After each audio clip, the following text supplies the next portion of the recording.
Hi guys! For today's video ay nagluto tayo dyan ng ginataang isda. Ayan, at ang isdang ito mga sis ay yellowfin. Ayan. Ayan, mag-start na tayo. Ayan, nagisa lang ako dyan ng aking mga ricados. Lagyan na lang natin ng konting mantika.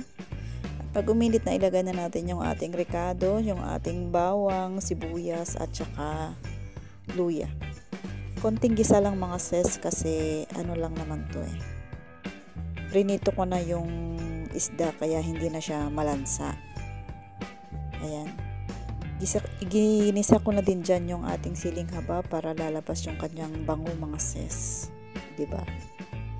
Mahal-mahal ng siling haba ngayon.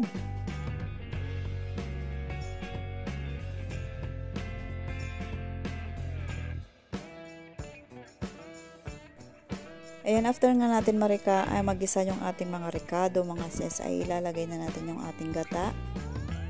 Ayan, kukumamang ginamit natin gata kasi wala tayong fresh ngayon. At dinagdagan ko lang ng konting tubig mga sis. At this time, ilalagay na din natin tong ating isda agad-agad. Ayan. Yellowfin tong ating isdang for today's video mga sis.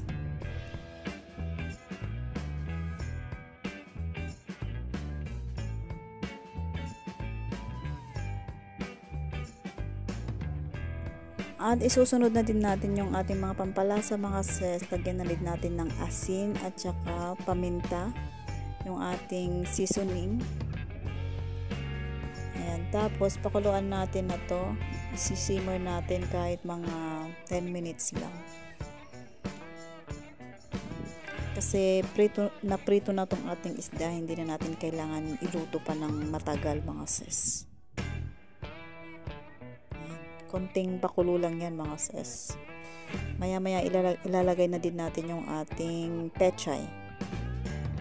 Yes, pechay lang ang ating ilalagay dito mga sis. Para may konting gulay naman siya.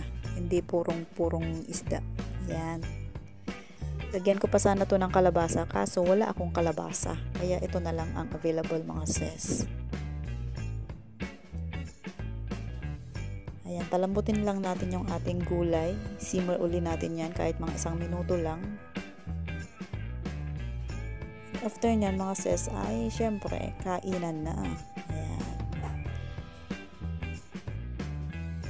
Ayan, at hanggang dito na lang po ang ating konting video mga sis. Thank you for watching. Bye-bye!